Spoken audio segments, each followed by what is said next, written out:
यदा हि धर्मस्य ग्लानिर्भवति भारतम् अभ्युत्थानम् अधर्मस्य तदात्मानं सृजाम्यहं परित्राणाय साधूनां विनाशाय च दुष्कृतां धर्म संस्थापनार्थाय संभवामि युगे युगे।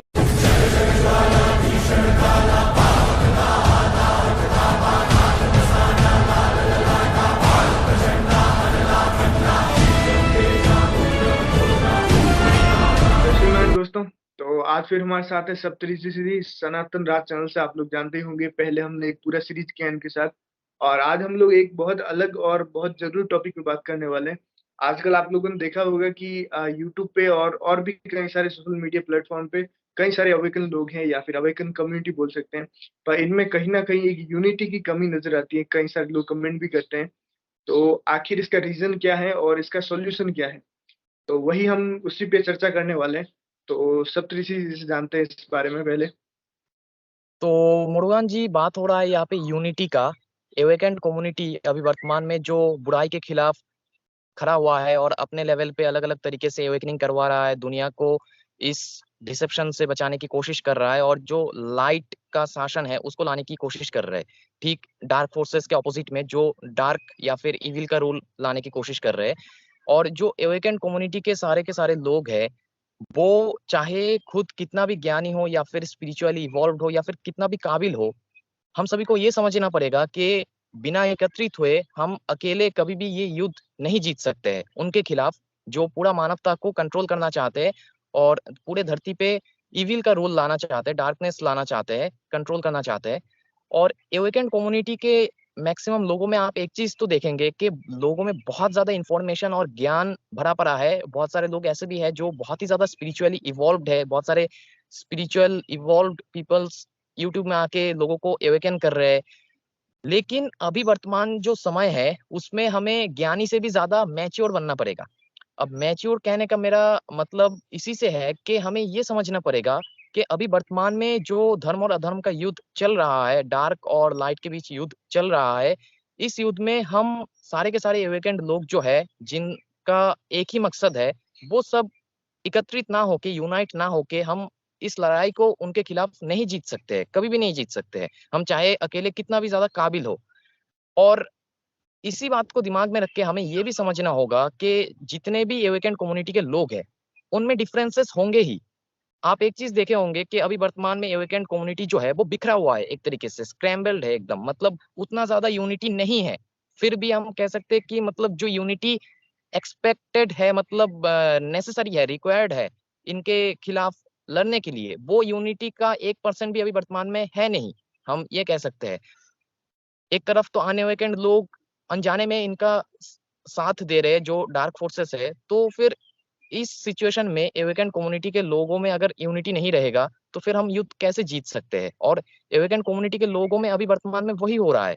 बहुत सारे लोगों के अलग अलग डिफरेंसेस है, विचार है, ओपिनियंस है, थॉट्स है, और उसकी वजह से ये लोग एकत्रित नहीं हो पा रहे, एक दूसरे को गलत समझ बैठ रहे हैं, मतलब कि नहीं इसका तो थॉट अलग है, मैं इसको सपोर्ट नहीं करता हूँ। लेकिन एक चीज हमें मैच्योर होकर अभी ये समझना पड़ेगा कि डिफरेंसेस होने के बाद भी हम सभी का मकसद एक है, हम सभी का मकसद एक है और दुश्मन भी हम सभी का एक ही है। और मैच्योर तरीके से हमें ये भी समझना पड़ेगा कि प्रकृति ने ऐसा कभी बनाया ही नहीं कि हर एक इंसान सेम हो। प्रकृति ने अलग अलग इंसान को अलग अलग बनाया है ताकि हम सभी से सीख सके। अगर हम सभी सेम होते तो फिर हम क्या ही सीखते एक दूसरे से। तो फिर थॉट डिफरेंसेस होना बहुत ही आम बात है, इसमें किसी का भी दोष नहीं है। कभी कभी थॉट डिफरेंसेस होने की वजह से दो इंसान के बीच, एक ग्रुप के बीच, दूसरे ग्रुप के बीच टकराव होते हैं, ये जाहिर सी बात है। लेकिन अभी जो टाइम चल रहा है इसमें अगर हम इन सब चीजों में फंस के खुद के बीच ही झगड़ के यूनिटी खराब कर देंगे तो फिर ये जो ऊपर बैठे इविल फोर्सेस है ये बहुत ही इजीली जीत जाएंगे। और वो लोग भी यही चाहते हैं कि जो एवेकेंट कम्युनिटी के लोग हैं वो कभी भी एकत्रित ना हो, वो कभी भी यूनाइट ना हो, क्योंकि वो उसी दिन को सबसे ज्यादा डरते हैं जिस दिन एवेकेंट कम्युनिटी के सारे लोग यूनाइट हो जाएंगे इनके खिलाफ। क्योंकि हम संख्या में बहुत ज्यादा है और इनका पावर हमारे तुलना में, मतलब लोगों की तुलना में, पीपल्स की तुलना में कुछ भी नहीं है। ये लोग संख्या में बहुत ही कम है और लोग अपना ताकत खो, मतलब भूल चुके हैं। अभी वर्तमान में।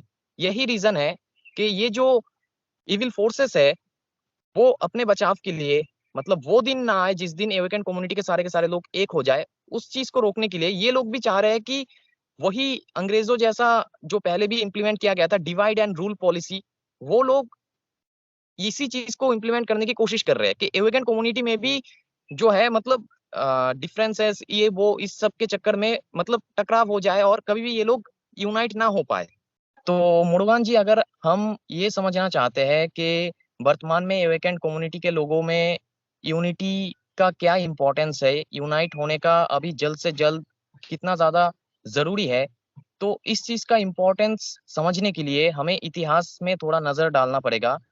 इतिहास में ठीक ठीक तभी उन सब सिचुएशंस में, उन सब युद्ध में जहाँ पे ठीक आज के ही तरह ऐसे ही धर्म और अधर्म के बीच युद्ध छिड़ा हुआ था। जैसे कि हम महाभारत की उदाहरण ले सकते हैं। महाभारत में भी आपने देखा होगा जो पांडव पक्ष था या फिर जो सही के साइड में था और कौरव साइड जो इविल के साइड में था, वो इविल के साइड में जो पांडव पक्ष खड़ा होना चाहते थे उनमें भी बहुत सारे डिफरेंसेस थे। अब पांडव पक्ष से मैं सिर्फ पांच भाई पांडव की बात नहीं कर रहा हूँ, पांडव पक्ष से मेरा मतलब है जो धर्म के साइड में उस टाइम में सारे के सारे लोग थे, उनमें भी बहुत सारे डिफरेंसेस थे। लेकिन कृष्णा ने क्या किया, मतलब कृष्णा से मेरा मतलब वही है कि उस टाइम के सही लोगों के जो ग्रुप थे उसका एक लीडर, तो हम्म, उस लीडर ने क्या किया था, जो कृष्णा है, उसने सबसे पहले पांडव पक्ष के जितने भी लोग हैं या फिर धर्म के साइड में जितने भी लोग हैं उसको एकत्रित किया था युद्ध करने से पहले, और उसके बाद ही उसने युद्ध किया था। ठीक इसी तरीके से अगर हम उसके पहले की धर्म अधर्म के युद्ध में नजर डालेंगे, दैट इज मैं रामायण की बात कर रहा हूँ, रामायण में भी वही हुआ था। अवतार ने भी उस टाइम में अधर्म के खिलाफ सारे के सारे जो बानर सेना थे, ये थे वो थे, सबको एकत्रित किया था जो धर्म के साइड में या फिर सही के साइड में थे। और राम भी वही सही के साइड में जितने भी लोग थे उनका एक लीडर था वो, और उस लीडर ने वही किया था, मतलब राम ने वही किया था जो रावण है या फिर इविल फोर्स है उसके साथ लड़ने से पहले सबसे पहले तो वो जो लाइट के साइड में लोग थे उनको एकत्रित किया था और उसके बाद ही उसने युद्ध किया था।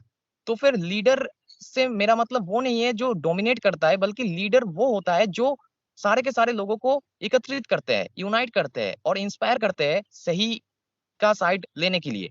तो अभी जो वर्तमान में समय चल रहा है इसके बारे में हर एक धर्म ग्रंथ में ये वर्णित है कि एक इसी टाइम में जो सही के साइड में लोग हैं जो अधर्म के खिलाफ एकजुट होने की कोशिश कर रहे हैं और अधर्म के खिलाफ लड़ने की कोशिश कर रहे हैं, उनका एक लीडर इसी टाइम में फिर से आएगा दुनिया के सामने। और ये लीडर को हिंदुइज्म में कल्कि के नाम से जाना गया है। आप बुद्धिज्म में देखेंगे तो माइत्रेय बुद्धा या फिर फ्यूचर बुद्धा के नाम से जाना गया है। इस्लाम में इमाम मेहदी के नाम से जाना गया है। और क्रिश्चियनिटी में बाइबल में second coming. Jesus second coming के नाम से जाना गया है। तो ये सिर्फ धर्म ग्रंथों में ही नहीं, मैं ये कहना चाहता हूँ कि आज के समय में जो एक स्पिरिचुअलिटी का लहर आया है, एक जो स्पिरिचुअल एवेकनिंग हो रहा है बहुत सारे लोगों में, मॉडर्न स्पिरिचुअलिटी के टर्म्स में अगर हम देखेंगे तो मॉडर्न स्पिरिचुअलिस्ट भी ये मानते हैं अभी वर्तमान में कि एवेकन कम्युनिटी जो है, जो डार्क फोर्सेस के अगेंस्ट लड़ रहे हैं, तो उस एवेकन कम्युनिटी का एक लीडर ऑलरेडी आ चुका है और वो लीडर जल्द ही सामने आएगा। और वो लीडर सबसे पहले मुझे लगता है कि वही करेगा जो राम एक टाइम पे कर रहा था और कृष्ण एक टाइम पे कर रहा था। दैट इज वो लीडर सारे के सारे एवेकेंट लोगों को अभी वर्तमान में सबसे पहले तो यूनाइट करेगा और उसके बाद ही अधर्म के खिलाफ जो भी स्टेप लेना होगा उसको वो लेगा, जो भी स्टेप लेना होगा उसका वो लेगा।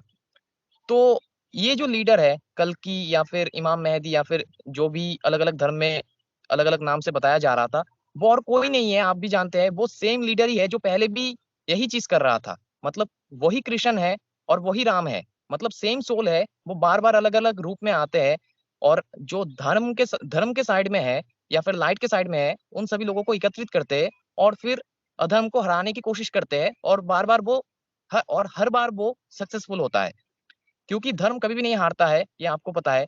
धर्म जो है ये नेचर के खुद के लॉज है, कॉस्मिक ऑर्डर है, और ये कभी भी नहीं झुक सकता किसी के भी इन्फ्लुएंस में आके। तो तो जैसे कि सप्तऋषि जी ने बताया, ये चीज मैंने आपको पहले भी बताया है कि जो भी कल्कि होगा, जैसे कि कल्कि की पहचान बता रहे हैं एक तरह से अगर आप देखेंगे, तो एक लीडर होगा जो कि सबको यूनाइट करेगा। तो ये कोई ऐसा नहीं है कि माथे पे सर होगा तो कल्कि हो जाएगा। कल्कि अपने गुणों से पहचाना जाएगा और वही गुण ये होने वाला है लीडिंग, जो आप समझ सकते हैं जितने भी अलग-अलग बिखरे लोग हैं उनको एक साथ करके बुराई के सामने युद्ध लड़ना। यही कल्कि का गुण होने वाला है और इसी से आप पहचान सकते हैं कि कौन है रियल कल्कि।